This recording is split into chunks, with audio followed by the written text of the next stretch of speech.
Bana, hawa ndio wachambuzi wangu mtazamaji, nawe nikualike sasa tukae kwenye kitivo cha uchambuzi tuchambue kwa pamoja. Lakini pia nikukumbushe kwamba una sababu ya kutembelea kwenye kurasa zetu za mitandao ya kijamii kwa maana ya kushuhudia highlights za magoli, highlights za mambo kadha wa kadha, vipindi mbalimbali, ratiba za ligi, ratiba za mambo mengi kweli kweli unazikuta huko, lakini pia utashuhudia na utaelekezwa namna ya kwenda kulipia kisimbuzi chako kimewaka hivi sasa.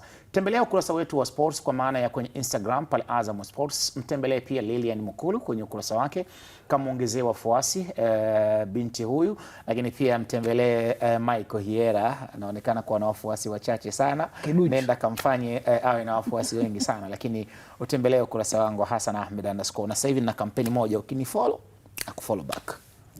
Au ndio utaratibu wangu. Mimi si mtu muungwana. Huo ndio utaratibu wangu. Bana, tuanze kuangazia taarifa ambazo zimekuwa zikigonga vichwa mbalimbali vya habari, na kwa kuanzia tunaanzia kwenye mchezo wa mwisho jana saa 3:15 usiku. Tuliwashuhudia matajiri wa jiji la Dar es Salaam, timu ya Azam FC ambao walikuwa kibaruani kwenye mchezo wa ligi kuu NBC Tanzania bara, wakimenyana na wakatamiwa wa pale Manungu Turiani Morogoro, mchezo ambao ulichezwa katika dimba la Azam Complex Chamazi Dar es Salaam, na mpaka dakika 90 zinakwenda kukamilika tumeshuhudia Azam ikichomoza na ushindi wa magoli 3-0. Magoli ya Azam FC yaliwekwa kimiani na Failasufi Zanzibar Finest Faisal Salum Abdullah Feitoto mnamo dakika ya 3 tu ya mchezo, huko Jean-Jacques Ngita akifunga magoli mawili na kutimiza idadi ya magoli 3.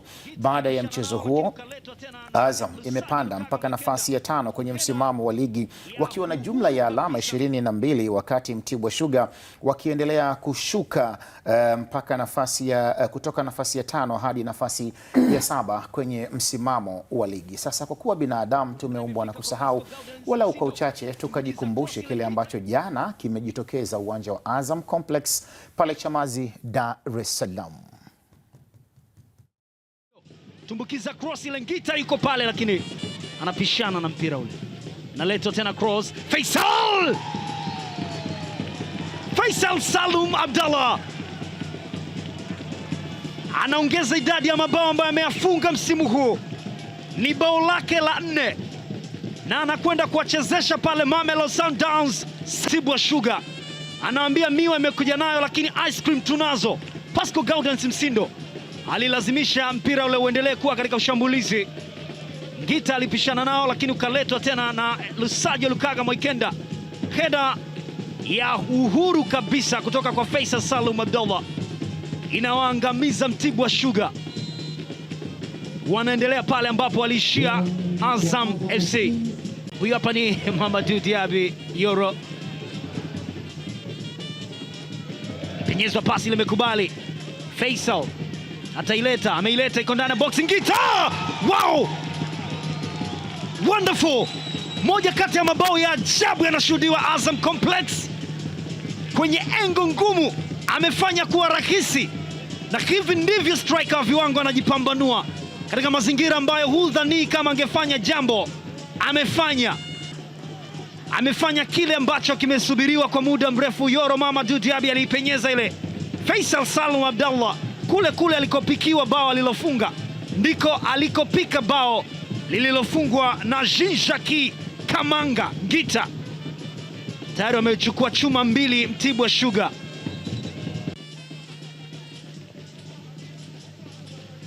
Haya, nafasi nyingine, Ngita!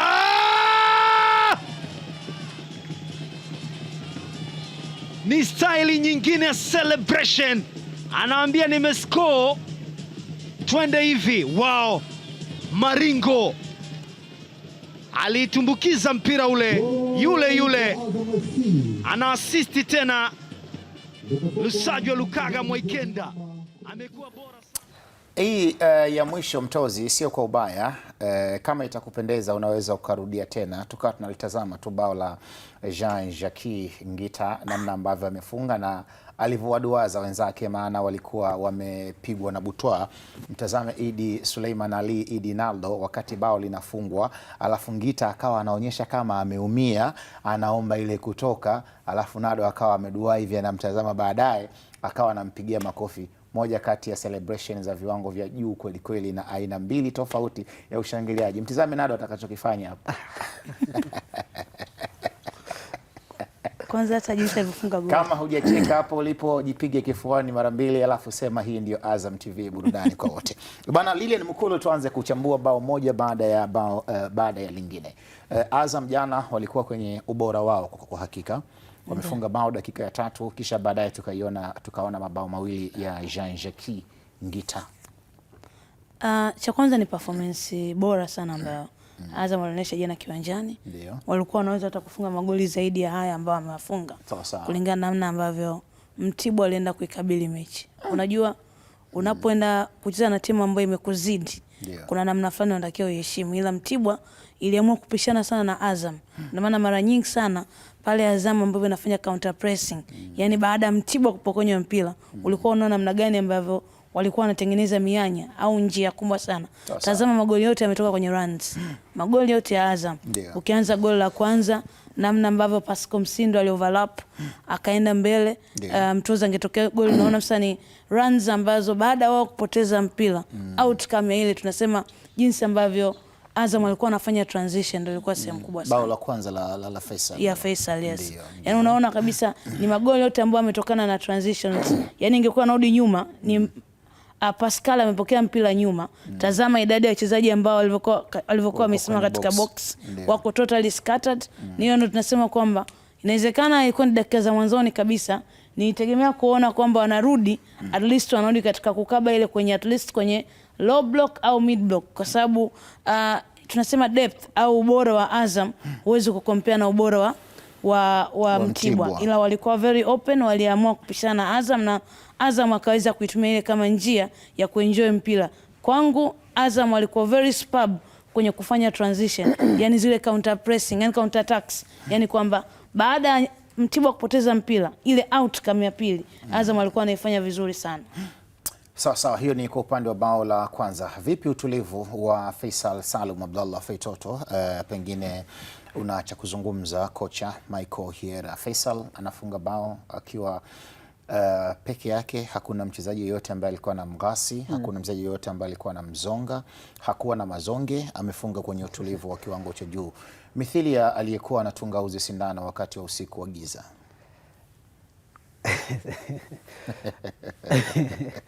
Yani goli ambalo ukiliangalia kwa jinsi ambavyo Faisal amelifunga, ndio kwenye kulizungumza unaweza kusema amefunga goli rahisi, lakini goli rahisi kwenye mpira wa miguu nasema linatengenezwa. Yani hautafunga goli rahisi kama utakuwa kwenye wakati sahihi na kufanya kitu sahihi kwenye mazingira ambayo unatakiwa kuwepo kwa wakati huo. Ukijaribu kuangalia jinsi ambavyo goli limetengenezwa, unaona ni goli ambalo unasifia vitu vingi kwenye ufungaji wa hilo goli kabla hujaenda kuwapa lawama Mtibwa kwa nini ameruhusu goli la namna ile.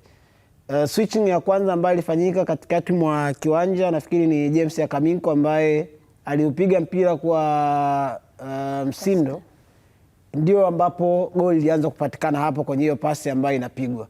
Lakini kitu ambacho tunasifia Azam FC ni kwa namna gani ambavyo mstari wa wachezaji ambao walienda kushambulia waliofanya vizuri kwenye kubadilishana nafasi wakati wanakwenda kushambulia. Always timu inavyokwenda kushambulia, moja kati ya kitu ambacho unategemea kukiona kikifanyika kwa usahihi zaidi ni movements za wachezaji ambao wanakwenda kushambulia. Kwa nini unasisitiza kuwa na movement nyingi kwenye hilo eneo? Ni kwa sababu pia zinarahisisha swala la kwenda kukaba, lakini kuwatoa kwenye nafasi wale ambao wanazuia. Ukiangalia wakati Azam anafunga goli, mafullback wawili ndio ambao wamehusika kwenye upatikanaji wa lile goli. Yani zile pasi mbili za mwisho mafullback wawili wamehusika. Ni Pascal Msindo pamoja na Lusajo Mwaikenda. Tafsiri yake ni kwamba tayari Azam FC wameanza mechi wakiwa na mpango ambao dakika 10 za mwanzo tuende kuplace kwenye eneo la juu la kiwanja tukiwa na namba kubwa wa wachezaji kiasi ambacho tunaweza tukaruhusu fullbacks wetu wote wawili waondoke kwenda kushambulia. Njia ya kushambulia na mafullbacks, kuna timu ambazo mara nyingi zinapenda kushambulia na fullback mmoja afu mmoja arudi ili kuweka rest defense nzuri. Lakini ukiangalia Azam FC mara nyingi uwepo wa James Akaminko pamoja na Himidi Mao Mkami unaweza ukafanya jukumu la mafullback kuwa ni rahisi kuoverlap ama kuunderlap, kwa sababu ni mara nyingi wale wachezaji wawili uwezo wao wa kutambua kimbinu, ile tactical understanding kwamba fullback ameondoka, Himidi Mao hauoni anaenda tena kuongezeka juu. Ama Himidi Mao akisogea juu unamwona James Akaminko kwa haraka sana anarudi nyuma kutengeneza ukuta watu watatu. Unaona anashuka chini akiacha wale mafullback waondoke kwa sababu ya kutunza eneo la ulinzi. Kwa hiyo unaweza kuona wakati mwingine hata mawinga wao hawa, mfano Zidane unaweza kumkuta wakati beki amepanda, kuna muda Zidane unaweza kumuona wanabadilishana hizo nafasi, lakini ukiangalia kwenye ile goli Michael angalia ile goli kwanza. Yani before that akati Pascal Msindo anapiga ile pasi, nani ambaye alikuwa na haraka? Yani mimi naamini kabisa delayment ndio kitu ambacho kiliwakosta. Angalia wakati anapiga ule mpira ulivyokosekana, yeye mwenyewe kuna jinsi ambavyo aliona sasa amekata tamaa.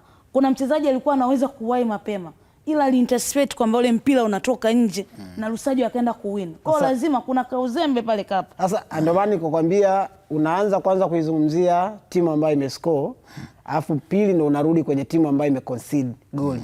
Sasa ukiangalia kwenye timu ambayo imescore kwa maana ya Azam FC, wao utawasifia kwenye hicho ambacho wamefanya kwenye hizo movement zao, kwa sababu wakati mpira unaenda pembeni, ile goli la kwanza ile bado unaona mshambuliaji kinara ambaye alikuwa anasimama Ngita alikuwa anamtoa mlinzi mmoja pia kwenye position, anamsogeza kwa sababu kuondoka tu kwa center striker kwenye eneo la katikati automatically walinzi wawili ambao mnakaa pale ndani mtatamani kuondoka naye. Kwa hiyo unavyoondoka naye tafsiri yake ni kwamba kuna mtu ambaye anakuja. Sasa tulia, kocha anaongea sasa hivi. Sasa wakati walinzi wameondoshwa na movement za Ngita kwamba mimi ninawaibia naenda juu ambapo anaondoka naye, tafsiri yake ni kwamba Faisal Salum ndiye anatakiwa kwenda kureplace nafasi ya mshambuliaji, kwa sababu yeye ndio mshambuliaji wa pili namba 10. Unatakiwa kwenda kuziba nafasi ambayo imeachwa na Ngita ambaye ameondoka kwenye ile eneo. Kwa hiyo unaweza kuona Faisal alikuja kwenye eneo ambalo kimsingi unasema ndio alitakiwa kukaa Ngita, kwa sababu Ngita ameondoka, yeye ndio anatakiwa kwenda kukaa kwenye ile eneo. Sasa ukirudi kwa upande wa timu ambayo alikuwa anazuia, hautakiwi kama mlinzi kudhania kwamba mpira unatoka au kusema kwamba mtu mwenzangu atafanya. Ndio hicho ambacho Lile alikuwa anakizungumza. Sasa kwenye ulinzi unasema moja kati ya vitu ambavyo unatakiwa kufanya ni kwamba kwanza kuna wakati unatakiwa usimwamini hata mwenzako. Kabisa. Yaani kuna wakati unatakiwa tu kuondosha mpira kwenye hatari bila kujalisha nani ambaye alikuwa karibu kufanya hivyo, au kidhania kwamba pengine mimi namba 4, namba 5 atakuja kufanya clearance. Na akidelay maana yake kuna mtu anaweza kuintercept akaenda akafunga. Kauacha hivi alafu kuna mtu anakuja anafunga. Kwa hiyo ukiangalia nafikiri Victor Chukwemeka yeye anaweza akajilaumu kwa sababu ule mpira wakati unapigwa cross ya kwanza kwenda juu, yeye alikuwa pale ndani. Alafu wakati mpira unarudi, yeye ni kama yani amestukia mpira ndio upo pale ndani, kitu ambacho ni kosa kwa mlinzi. Bana, hilo ni bao la kwanza, lakini pia tumeshuhudia Azam jana kwa ujumla wake. Sasa tuzungumze performance wise kwenye kile ambacho wamekionyesha, bao la Jean-Jacques Ngita, la pili, lakini pia bao la tatu Lilian Mukulu. Tumalizie hapo. Yaani ukitazama magoli yote ya Azam yametoka katika eneo moja. Yote ni mipira ambayo inatumwa nyuma ya backline ya Mtibwa. Kwa sababu gani? Unaiona kabisa ni Mtibwa ambayo waliamua walitamani, yani inawezekana walitamanishwa sana na Azam namna ambavyo walikuwa wanacheza. Walikuwa very open. Sasa faida ambayo Azam wako nayo, goli la pili pia nahisi ni James Akaminko ndo alipiga ile pass kwa Faisal. Kwa Faisal Salum. Yaani mtu ambaye alipiga penetration pass nzuri sana kwa Faisal Salum, ambayo ni penetration ambayo hakutumia muda mwingi, aliweza ku drive vizuri, na Ngita ameonyesha kwa nini maana halisi ya mshambuliaji. Hakuhitaji nguvu nyingi, ni tapping in moja na kuweza kuweka mpira kambani. Ndio. Kwa unatazama kabisa ni goli ambalo wakati linafungwa kuna namna ambavyo Mtibwa naweza nikasema inawezekana walitamanishwa au waliamini kabisa tunaweza kupishana na Azam FC katika kiwango ambacho kipo. Ukitazama hili ni goli la kwanza. Ukiangalia goli la pili, yani jinsi ambavyo limetengenezwa. Unaona yule mpira umetoka nyuma, ilikuwa ni Yorodiabi. Kapiga penetration pass nzuri kabisa. Kuna mtu pale kadelay, imeenda mpira, anaingia ndani ya box. Mtu anaenda kumkaba striker wakati tayari it's too late. Jana sikufuatilia man of the match kwenye hii mechi. Alikuwa nani? Ngita. Ni Jean-Jacques Ngita. Tunakubaliana kwamba jana alikuwa kwenye kiwango bora sana. Na kama Rashid Hamisi angekuwepo hapa angekubaliana na sisi.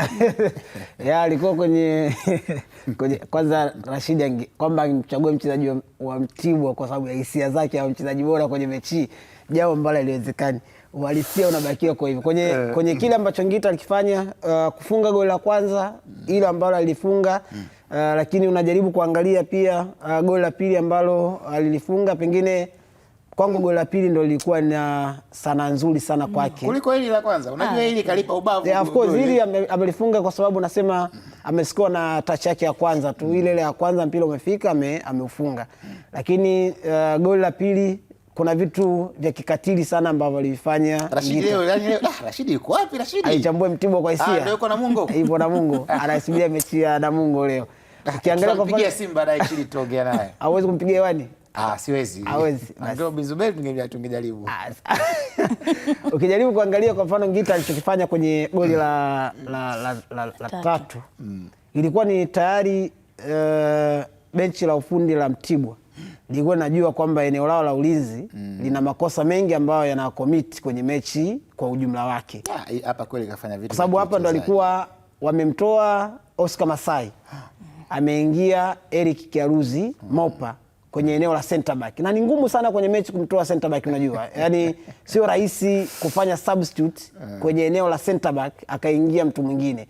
Mara nyingi wale ambao wanaanza ni kama unajihakikisha kwa mimi hapa tamaliza mechi, lakini ukiangalia mtu ambaye aliingia kwenda kuziba nafasi ya Oscar Masai ndio huyu ambaye ameenda kujicommit. Amechambuliwa hapa. Yes, kwenye kosa ambayo alifanya Eric Kiaruzi ni kujimaliza kwenye tukio la kwenda kukaba. Kiasi ambacho ameenda kujimaliza, mpira hana uhakika nao na akadondoka chini. Kwa kitendo cha kunyanyuka pale mpaka waanze tena kumfuata yule ambaye yuko na mpira, tayari umesha delay kwa sekunde nyingi ambazo zinamfanya mtu wa kaliba ya Ngita ambaye unaona baada ya touch yake ya kwanza ameelekeza kwenye lango, lakini angalia jinsi ambavyo alichagua sehemu ya kupeleka mpira. Unaona hiyo ni tekniki nyingine ya juu ambayo ametumia kama mshambuliaji kuchagua sehemu ya kuweka kwa Malimi ambapo alikuwa hawezi kufika. Binafsi na thubutu kusema Jean-Jacques Ngita ni mchezaji ambaye amekuwa na sanaa ya ufungaji. Kwa hakika pengine mwanzoni alikuwa na wasiwasi, labda kuna pressure kubwa sana ya Gift Kitambala Bola kucheza kwenye eneo lile, lakini kwa alichokifanya kwenye mechi moja hii ya jana, ingawaje huwezi kumjaji mchezaji kwenye mechi moja, lakini kadiri siku zinavyokwenda anaonekana sasa kuendelea kuimarika na tunaanza kuona sababu ya kwa nini Jean Florai Benge amemhitaji kwenye dirisha dogo la usajili na amejiunga na kikosi moja kwa moja. Kwa sasa moja kwa moja tuangazie taarifa nyingine ambapo Mfalme wa Nyika na mnyama mkali wa mwituni Simba Sports Club walikuwa mawindoni pale Dodoma kualikwa na timu ya Dodoma Jiji FC, na mpaka dakika 90 zinakwenda kukamilika, timu hizo zimeshindwa kuweza kukomoa kufuli zile ambazo zilikuwa zimewekwa kwenye malango ya wachezaji wa timu za magolikipa wa timu zote mbili. Hii inakuwa ni sare ya pili kwa Simba katika michezo yake aliyocheza mpaka sasa, baada ya ile sare ya magoli 2-2 dhidi ya Mtibwa Sugar.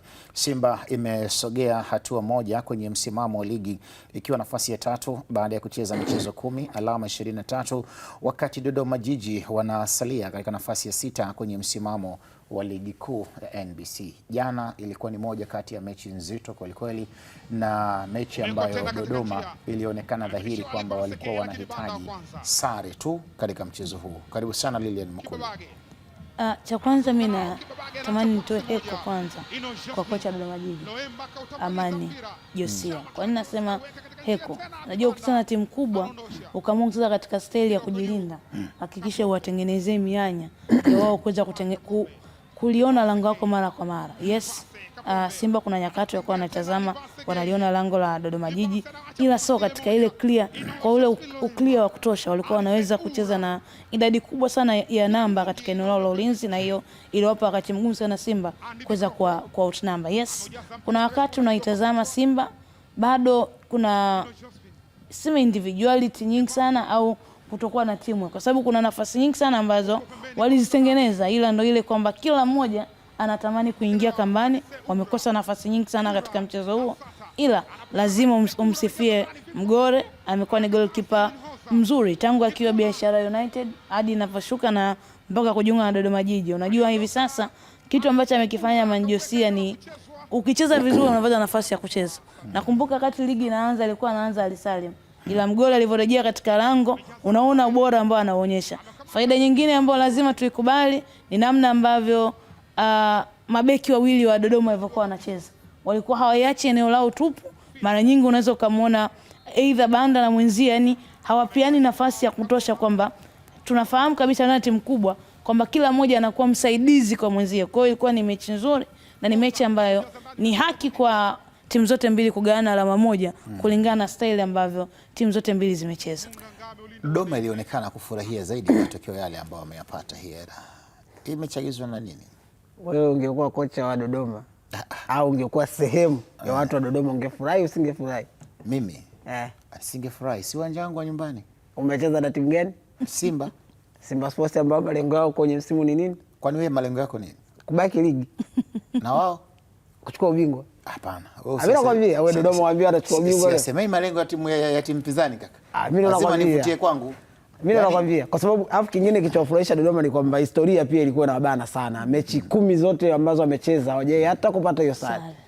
Hii ndo ya kwanza. Zote wamerovu.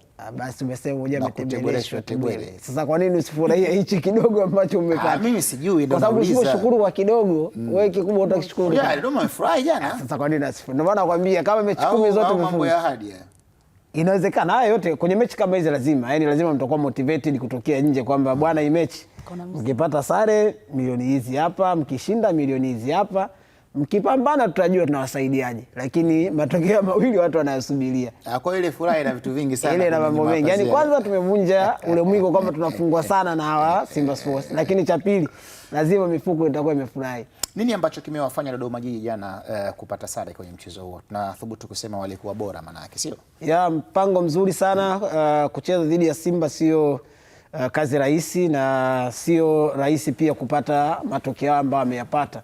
Ndio maana naona mpaka sasa kuna timu mbili tu ambazo zimepata matokeo ya namna hii, hizi za daraja la kati ni Mtibwa na Dodoma Jiji ambao wamepata matokeo haya, na unaona jinsi ambavyo kila mmoja alifurahia kwa wakati wake. Moja kati ya vitu ambavyo Dodoma alivifanya ni kwanza kuwa na nidhamu ya kiufundi ambayo walikuwa nayo kiwanjani na kimbinu pia. Unajaribu kuangalia mara kadhaa mpango wao wa kwanza pengine ambao mwalimu alikuwa anatamani kuwa nao wa kukaa kwenye eneo la Simba ulishindikana. Lakini ufika pia kwenye eneo la katikati kurudi nyuma ndio ambapo sehemu ambao wao walikuwa wanatakiwa kuwajibika zaidi. Kwenye mechi hii kitu ambacho Dodoma unawapongeza ni jinsi ambavyo walikuwa wanakuwa na namba nzuri ya wachezaji kwenye maeneo ambayo wanatakiwa kuwa na hiyo namba ya wachezaji, hasa kwenye eneo la kuzuia. Namba ya wachezaji ilikuwa ni kubwa, unaweza kuona almost wachezaji 8 walikuwa wanashuka chini kwenye kuzuia. Ni wachezaji wawili pekee ambao ulikuwa waoni sana kwenye eneo la kuzuia, Kayanda na William Edgar. Lakini the rest ulikuwa unaona jinsi ambavyo walikuwa wanaongezeka kwenye eneo la kuzuia, wakiwa wanaziba zile nafasi za moja dhidi ya moja. Japo unaona kuna muda zilikuwa zinatokea pale, ndo unasema ni daraja, kwamba kuna muda ukimwacha Loemba kwa sekunde tu tayari anaweza akapata mwanya wa kushuti. Lakini unaona jinsi ambavyo angalau kulikuwa na hizo disturbance ambazo wachezaji wa Simba walikuwa wanakutana nazo. Mpango ambao Dodoma alikuwa nao ni kwamba sisi tutazuia, lakini tukiupata mpira tunaweza tukawa na uharaka wa kupiga mipira mirefu kwenda kwenye eneo la juu ambalo tutakutana na wachezaji wawili ambaye mmoja ni holder mzuri wa mpira, mmoja ni kiberenge. Kwa maana ya Kayanda anaweza kaudi mpira. Lakini tuna William Edgar ambaye tukipiga mpira kwake akiupata atakuwa na kanyaga mbele afu tuanze kukimbia. Na jana ilibakia hivi tu William Edgar aziguse nyavu za Simba. Ilikuwa ni nafasi ambayo ilikuwa late mwishoni hivi dakika za kuelekea mwishoni mwa mechi. Lakini unaweza kuona kile ambacho walikuwa nacho kwenye mpango kwamba wewe ndio utakuwa kama ni spare man wetu. Yaani wewe ndio mtu ambaye sisi tutafanya shughuli zetu huko za kuzuia. Lakini wewe ndio utakuwa ni mtu ambaye anaweza kutupa. Kocha, tujibu swali hili la msingi sana ambalo pengine hata mtazamaji anayefuatilia viwanjani angetamani kusikia unalijibu kama kocha. Matukio haya pengine yameathiri kwa namna moja ama nyingine Simba kuelekea kwenye mechi yao ya watani wa jadi? Yanaweza akawa yanaathiri kwa njia hasi, kwa maana kuelekea kwenye mechi dhidi ya Yanga ambao ni mtani wako, unatamani kuwa na motivation zaidi, yani uwe kwenye morali ya hali ya juu kwamba ninaenda kwenye mechi hii nikiwa na comfortability kwenye maeneo yote, kuanzia kwenye eneo la form ambayo niko nayo, kwamba form yangu nikiangalia mechi 5 za mwisho zote nimeshinda. Hiyo ni comfortability ambayo utaipata tu kwamba naenda kwenye mechi nikiwa najiamini kwamba nitapata kitu kizuri. Lakini kuangalia pia umetoka kuperform kwa kiwango gani kwenye mechi ya mwisho uliocheza, inaweza pia nikawa jambo lingine ambalo linaweza likakupa ile hali ya kuamini kwamba nenda kufanya vizuri pia hata kwenye mechi nyingine ambayo inafuata. Kwa hiyo matokeo ambayo ameyapata Simba yanaweza kawa yana athari hasi kwa kiasi hicho kwamba tumeshindwa kupata matokeo kwenye mechi hii. Itakuwaje kwenye mechi ambayo tutakutana na timu ambayo quality wise iko juu kuliko hii ambayo tumekutana nayo? Lakini itakuwaje pia tukipoteza tena kwenye hiyo mechi? Hofu itakuwa ni kubwa zaidi kwa upande wa timu. Kwa hiyo inawezekana kwenye upande hasi ikawa na madhara hayo kwamba tumeshindwa kupata matokeo kuelekea kwenye mechi ya watani, ikawa ni jambo ambalo linatushusha kidogo kwenye morali. Lakini inawezekana pia kwa upande mwingine ikawa ni kama inawatia hasira kwamba kwa booster. Umetuona kwamba sisi pengine tumeshindwa kupata matokeo dhidi ya wale.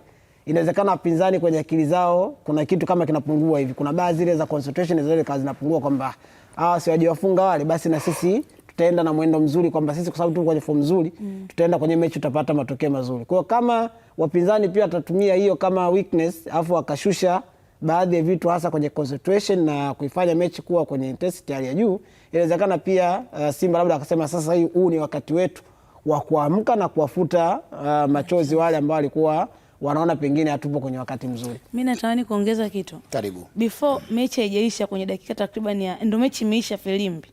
Unajua mara nyingi sana bench wafundi filimbi ikita wanaingia sana kiwanjani kwa ajili ya kutia motivation kwa wachezaji. Jana hicho kitu hakitokea. Yaani kila mmoja alikuwa amesikia tama kivyake. Maana yake ni matokeo ambayo hata wenyewe walistaajibiwa. Namuona Steve Becker amekaa, yani kama vile anachezesha mguu. Kuna nani alikuwa amesimama, Patrick Lemamu amesimama ameshika tama, unamwangalia. Yani kila mmoja alikuwa yuko off mood kwa sababu anafahamu kabisa ni matokeo ambayo inawezekana yamewasikitisha, kwanza katika harakati za kujaribu kupigania ubingwa ambao wamekosa misimu 4 mfululizo. Unatazama ni kwamba hadi sasa wameshaangusha alama 7. Kwa wanamwangalia mwenzao ambaye hadi sasa kaangusha alama 2 na wao wameangusha alama 7, na pia waenda kukutana na mtu ambaye ndio tunasema ni bingwa mtetezi. Sio tu bingwa mtetezi, ni mtu ambaye anapewa asilimia nyingi sana kuweza kuchukua ubingwa huo msimu huu, naye pia ameangusha tu alama 2. Na sisi katika mechi ambayo mchana wake bingwa huyu ambaye tunacheza naye sisi kamfunga mtu goli 5. Kwa hiyo kuna wakati hii ina drain sana, matokeo ambayo yana drain mno. Hata ukisikiza interview ya coach Steve Becker baada ya mechi, amesema sio matokeo ambayo tumeyategemea na tutajipanga kuelekea katika mechi ijayo. Tutajipanga kama mechi nyingine, tutapata recovery time, ila naamini sio kama anajipanga kama mechi nyingine. Atajipanga kitofauti sana kwa sababu anafahamu kabisa hichi si kitu ambacho alikitarajia. Japo kwenye kile ambacho Simba pengine kitu ambacho mwalimu anaweza kuondoka nacho chanya kwenye mechi hii. Matokeo yalishatokea na kila mtu ameona. Lakini kuna kitu ambacho kiufundi pengine mwalimu anaweza kaondoka nacho, ni jinsi ambavyo wachezaji walikuwa na commitment ya hali ya juu sana. Wakati mwingine unatamani tu kuwa na wachezaji ambao unaona wanajitolea kiwanjani kwa ajili ya kuipa timu matokeo mazuri. Ukiwa na hivyo unaamini kwamba next match inaweza nikapata matokeo mazuri. Ukiangalia performance wise, angalia jinsi ambavyo wachezaji wa Simba licha ya ugumu ambao alikuwa amewekewa na Dodoma, unawapongeza Dodoma kwamba mpango wa Amani Josia ulikuwa ni superb sana sana sana kwenye hii mechi. Lakini mchezaji mmoja pia wa Dodoma, mimi kwangu nafikiri kama Mgore asingekuwa man of the match kwenye mechi ya jana, mtu mwingine pia bado angebakiwa kwa upande wa Dodoma. Hata mtu wa kwanza ambaye alifanya vizuri, wa pili, wa tatu pengine ilikuwa ni Mgore, labda uende kwa Andy Bikoko kwenye eneo la ulinzi, alifanya kazi nzuri sana. Matukio mengi alikuwa wa kwanza kwenye kuyawin. Ukitoka hapo labda uenda kwa Mwana Kibuta winga, lakini muda mwingi unamuona yuko chini anasaidia.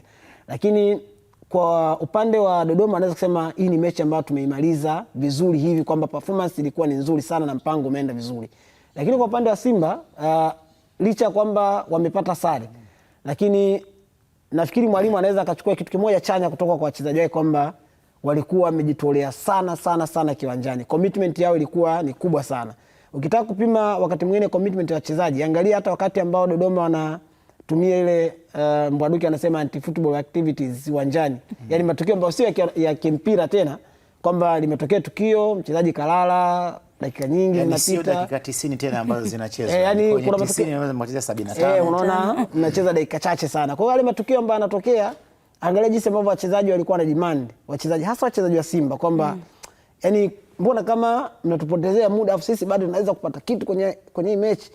Kile inawezekana kitu ambacho mwalimu wa Simba anakichukua kwamba okay, kumbe wachezaji wangu wana matamanio ya kufanya vizuri na kuperform kwa kiwango ambacho ni kikubwa zaidi. Tena kuna baadhi ya wachezaji ambao ndo wageni tu wameingia kwenye dirisha dogo hili la usajili, lakini angalia nao pia jinsi ambavyo wameingia pia kwenye hali ya kuona kwamba tunatakiwa kuipambania timu. Kwa hiyo nafikiri ukiacha yale ambayo yameshindikana kwa mwalimu Steve Becker, inawezekana ili akalichukua kama kitu chanya zaidi, kwamba wachezaji wangu commitment hii ambayo ameonyesha ndio kitu ambacho tunakihitaji, ukiachilia mbali mbinu na vitu vyote ambavyo kama benchi la ufundi atakuwa anavifanya. Baada ya kuondoka mitaa ya Msimbazi, kwa sasa moja kwa moja tuelekee mitaa ya Twiga na Jangwani kuwamulika mabingwa watetezi wa ligi kuu ya NBC Tanzania Bara, wananchi Young Africans. Jana walikuwa nyumbani katika uwanja wa KMC Complex pale Mwenge, Dar es Salaam kuwakaribisha maafande wa JKT Tanzania katika mchezo ambao ulimalizika Yanga kwa kuchomoza na ushindi wa magoli 5-0. Magoli ya Yanga alifungwa na Mohamed Hussein Zimbwe dakika ya 7 tu ya mchezo, kipindi cha kwanza, na kipindi cha pili Depo akaweka kambani goli la pili dakika ya 60, huku Mudathir Yahya Bas na akifunga bao la 3 mnamo dakika ya 63. Prince Dube Mpumelelo Mgadafi, huyu mwana wa mfalme, akafunga bao la 4 dakika ya 85, na Shehan Khamis akamaliza karamu ya magoli kwa kufunga bao la 5 mnamo dakika ya 90 ya mchezo huo. Baada ya matokeo hayo, Yanga wamerejea kwenye kilele cha msimamo wa ligi kuu NBC Tanzania Bara wakiwa na jumla ya alama 28 na wamecheza michezo 10, huku JKT Tanzania wakisalia kwenye nafasi ya pili, ama wakishuka mpaka nafasi ya pili kutoka kwenye kilele cha msimamo baada ya michezo 17, alama 28. Tukajikumbushe namna ambavyo Yanga ilipata karamu ya magoli 5 kwenye uwanja wa KMC Complex. Kuweka mpira ni kwa Depu. Dube picha kwa Mohamed Hussein. Mohamed Hussein!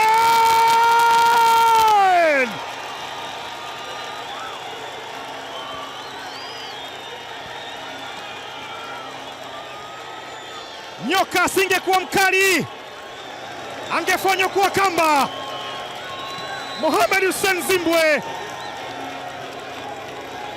dakika ya 7 inamtosha kuwapa utangulizi wananchi. Mwananchi anakufunga yeyote, yeyote anatoa raha kwa wale ambao wamehudhuria uwanjani na wanaotazama kupitia Azam TV. Dukabuya tambaliza pasi kwa Mohamed Hussein, ako overlap, ali underlap mwenyewe, akaiacha pasi akapita kama mshambuliaji vile, finishing ya kistrika kabisa kutoka kwa left back Mohamed Hussein. Bao lake la pili ile afunga na anawatanguliza wananchi. Amepewa tena Israel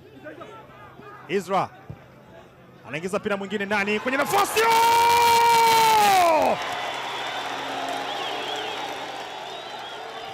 Bullet header. Raulindo Aurelio Depu anaandika bao la pili kwa wananchi, ni bao lake la 5 mpaka hivi sasa. Israel Mwenda anayefurahia assist aliyoitoa, imetendewa haki. Dukabuya kavusha mpira kumtafuta Prince Dube. Prince mwana wa mfalme. Prince Dube kapasi nyingine kwenye nafasi, mpira unagusa ule, anaweka bao. Mudathir Yahya Abbas kwa roho ya kikatili mno ameua mende kwa nyundo. Mpira ambao alikuwa anaweza kapress tu kawaida, ameukamilisha kwa roho mbaya Mudathir.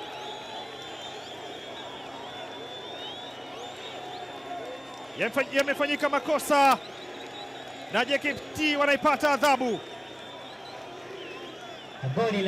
Prince Dube mwana mfalme alikokota ile mwenyewe, pasi ambayo iligonga mwamba, Mudathir akashindilia na kwa Mudathir pisha pita kwa Buba Jammeh. Buba risasi ametoka kwa Prince Dube,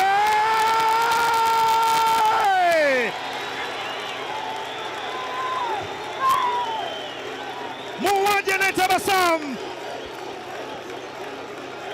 the smiling killer Prince Dube mwana mfalme amenyanyua shangwe zito kabisa kutoka kwenye meza kuu.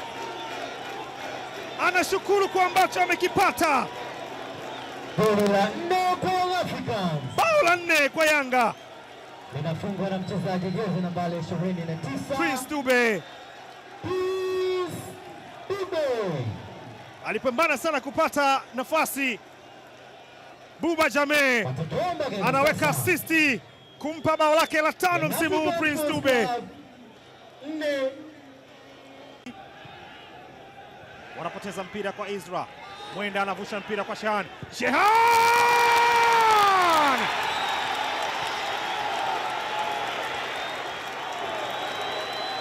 Tano! Pila ambao linaswa na Izra. Akapitisha pale pale kwa Shehan. First touch ni kuiset. Second touch ni kuachia trigger. Aliruka. Akaruka tena lakini hakufika. Ramadhan Chalamanda. Na huyo ndiye Shehani Ibrahim ama Shehani Hamis ambaye mimi namjua kutokea JKU ya pale visiwani Zanzibar. Makombora ya namna hii, mashuti ya mbali, huu ndio uwezo wa Zanzibari kwa hakika. Anapenda. Ukimtazama Faisal, uwezo wake wa kushoot, kirejea kwa Mudathir Yahya Abbas amekuwa na uwezo mzuri wa kupiga, kirudi kwa Shehani kama kawaida. Yule baka mnamwona hawezi kupiga kwa sababu anacheza eneo la beki, lakini mguu wa kulia kama mguu wa kushoto, na wengine wengi, na mimi ndo mwalimu wao. Ila wote kumbukumbu bora ambao miaga nao. Yuko mtu aitwa Abdi Kasim Babi. Hiyo ndio nilikuwa nasema. Nilikuwa nasubiri mjazie kidogo hapo nione wako. Sasa nilikuwa najamtanisha. Alifungua uwanja wa Taifa kwa goli katikati ya uwanja. Uwanja Benjamin Mkapa ule. Na Yera anakuthibitishia ndio Wazanzibari wengi wanasifiwa kwenye kushuti, kwa sababu juzi mlikuwa na kocha hapa Mani Gamera, isivyo bahati sikuwepo, nilikuwa kwenye ibada. Ndio. Nilikuwa nafanya ibada, nilikuwa naumwa. Sawa. Moja kati ya mazoezi ambayo Wazanzibari wengi sana wanafanyia mazoezi ni kushuti. Yani kupiga mashuti kutoka kwenye umbali mkubwa sana.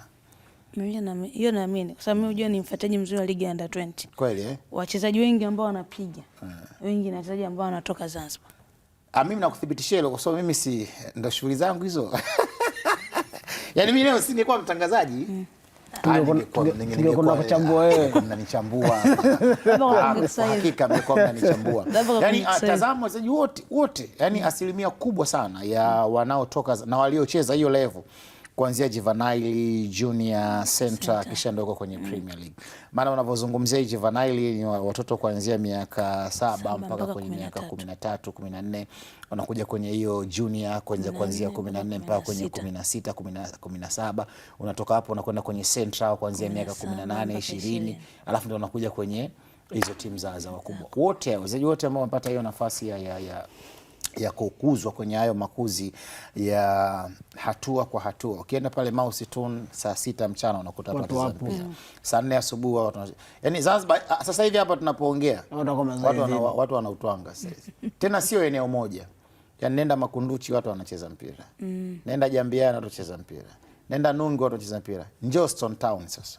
Ndio mama yangu. Hawa kina Fini. Ufini huyu unavyomuona hatujamtaja, lakini ni miongoni mwa wachezaji ambao wana uwezo mkubwa sana wa kupiga mashuti. Utakubaliana na mimi hata wakati anakuja Azam alifunga moja kati ya magoli mazuri sana Amani kwenye mashindano ya Mapinduzi, kama utakumbuka, piga bomba la maana kwenye mtambaa panya kule. Yaani ile bomba kama lingekuwa alijawekwa sawa sawa angeweza kulingoa. Au ile shuti alilopiga mchezaji wa Fufuni kwenye mechi dhidi ya Simba. Fufuni, yes. Ingawaje moja kati ya mashuti ya maana, yule sio Mzanzibari lakini alikuwa Zanzibar na amepata hiyo nafasi ya kutrain na mashuti. By the way, tuzungumzie ushindi wa Yanga. Nilikuwa na kazia tu na nilikuwa kama mwamba ngoma hapo tena. Amevutia kwake. Ila kwenye mashuti wewe kwa sasa hivi hapana, usipige. Asipige. Sasa juzi kwa sababu Jumanne nimetoka hapa nimekimbia. Yakaibuka magonjwa nyemelezi. Kajaribu kupiga wakaniambia wananiita babu kule sasa hivi. Na kweli Babu umeisha. Usipige kwa sababu utasikia vitu ambavyo kutibu sasa hivi haiwezekani. Kweli vinachelewa. Wewe basi tu kawaida kwamba mtu aliyekuwa karibu mpigie. Na juzi tu hapa ndo nimetoka kushangilia na nili. Ndio unakwambia usipige tena mbali. Wewe sasa hivi piga sasa hivi. Naelekea kwa utu uzimani. Tujadili magoli ya Yanga. Sasa mbona hawaichambui Yanga? Unajua wamekaa nyumbani wanasubiria.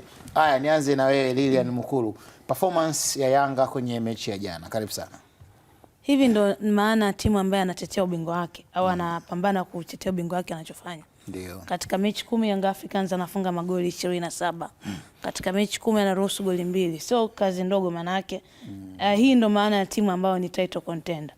Ni mechi ambayo Young Africans wale outnumber sana JKT Tanzania. Ni kweli first half JKT Tanzania waliweza kuwahimili Young Africans, ila sijui ni kitu gani ambacho kilimtamanisha coach Ahmad Ally kuamua kuhama kutoka kwenye back 4 kuingia katika back 3. Pale ndo sehemu ambapo akatengeneza njia ya kutosha baada ya kuwatoa Anuari pamoja na Karim. Kwa nini? First half ni kweli Young Africans walikuwa wanafika, ila at least walikuwa hawafika katika kiwango ambacho second half wanafika. Kwa sababu gani? Runners wengi wa pembeni wa Young Africans walikuwa wanakutana na mabeki ambao tunasema splinters, mabeki ambao wana uwezo wa kuenda na kurudi kwa haraka sana. Hapo ndo tutamzungumzia Karim, jezi namba 2 pamoja na Anuari ambaye anavaa jezi namba 3.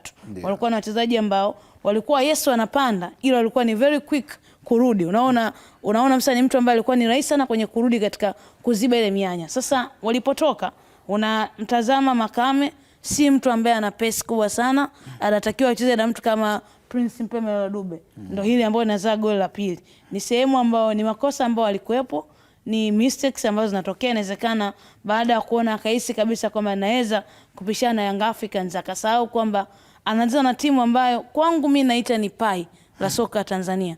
Yaani siku zote hii ionekane bora, lazima umoutnumber Young Africans ndio utakapokuwa bora. Kwa sababu gani? Tazama performance yake katika ligi katika misimu minne, tazama performance yake katika CRDB Federation Cup katika misimu minne. Kwenye ligi yetu kuna ufalme kake ameshajitengenezea, ndio hichi ambacho kinaonekana. JKT Tanzania mechi nyingi alikuwa very tough, ulikuwa unamuona very intense, ila mechi ya jana sijui swaumu pia zilikuwa kali kwa baadhi ya wachezaji. Ilipofika kwa dakika ya 60 hata kocha Yanga alisema baada ya goli la 3 ni kama vile JKT na nyewe wakakubali kwamba hapa hatuna kitu kingine cha kufanya. Relaxation ikazidi na matokeo yakawa. Ndio maana ukitazama mimi naamini kabisa ni ubora performance ya Young Africans na quality ambayo Young Africans wako nao katika squad. Kocha, mara nyingi mnasema wakati mwingine unapofanya mabadiliko ya mchezaji mmoja kwa mchezaji mwingine, kuna muda ni kama vile unabahatisha. Inaweza ika click, ika work out vizuri na inaweza isikupe hicho ambacho unatamani. Unakubaliana na mimi kwamba mabadiliko ambayo yalifanyika kwa upande wa JKT Tanzania kama ambavyo Lilian Mukulu amezungumza ndio yalikwenda kuleta athari kubwa sana na kuongeza idadi kubwa ya magoli, kwa sababu mpaka wanakwenda mapumziko Yanga wamefunga bao moja la mapema, lakini wakaweza kutumia dakika 42 uwanjani, maana goli imefungwa dakika 3 au ya 7 mwanzo, tuseme dakika 11, tuseme dakika za mapema. Kipindi cha kwanza dakika 7 goli imefungwa la Mohamed. Okay, sawa. Kipindi cha kwanza ndio. Manake sasa mabadiliko ambayo yamefanyika, Laurent Omari Makame hakuwa na siku nzuri kazini, alikuwa anasogea sana juu, lakini baadaye akawa anashindwa kumuhimili Prince Dube Mpumelelo. Angalia assist ya Dube ya kwanza, ni wewe Makame, angalia goli ambalo linakwenda kufungwa. Ni kwamba kwenye substitution ambazo mwalimu Ahmad Ally alizifanya, tunakubaliana kwamba alifeli.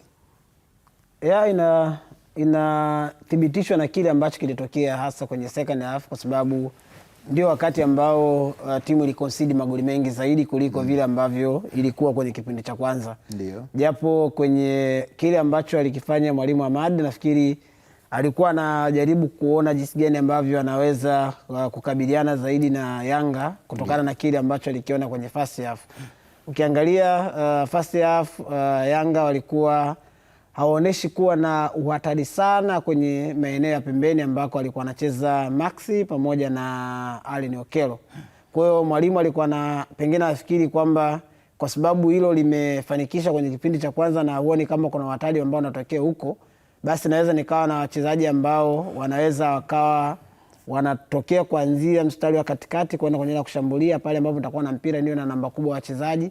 Lakini bado nitakuwa na watu ambao kwenye ukuta watabakia watatu, kwa maana ya wale walinzi watatu wa asili ambao wangeweza kubakia kwenye ule mstari wa kuzuia. Kitu ambacho kilikuwa ni kigumu ni pale ambapo pia kwenye mpira unasema wakati wewe unafikiria jinsi ambavyo unaiendea mechi ikiwa inaendelea, kuna kile kitu nasema ongoing coaching, yani ufundishaji wakati mechi ikiwa inaendelea, ama pia kukumbushana kwa majukumu wakati mechi ikiwa inaendelea.